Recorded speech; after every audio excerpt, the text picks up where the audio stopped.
Christ is our victory. Daily meditations on great texts from the Book of Books. July 7th. The man who wanted to die still lives. But he himself went a day's journey into the wilderness and came and sat down under a juniper tree. And he requested for himself that he might die, and said, "It is enough. Now, O Lord, take away my life, for I am not better than my fathers." 1 Kings 19:4. We know nothing about Elijah's parentage or family background. He appears on the scene full grown, a man of courage, of fire and energy. He was fearless before the weak and wicked King Ahab and the proud and pagan queen Jezebel.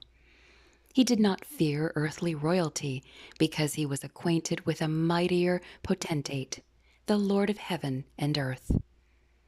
At this time, it was commonly believed that the heathen gods controlled the elements of earth, fire, and water, but on Mount Carmel, Elijah demonstrated that God could destroy all the prophets of Baal.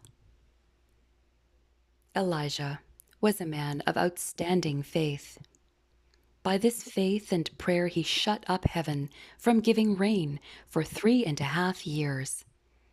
The gushing fountains and the flowing streams were dried up, and the ground became a parched desert.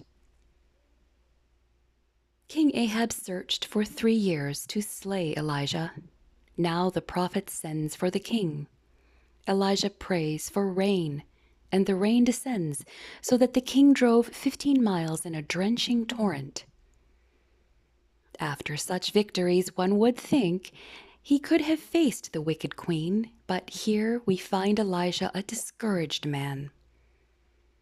He had spent a night in the desert of Arabia alone, and felt that he had experienced enough of life with its vain hopes and bitter disappointments, so he wanted to die.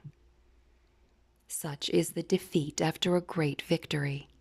Such is the discouragement that follows a great venture of faith. And Elijah prayed that he might die. But God did not leave his despairing servant alone. He did not answer his request in the way Elijah expected or asked, but he gave him something far better.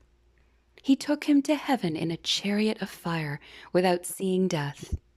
The man who one day was so discouraged that he wanted to die is living still.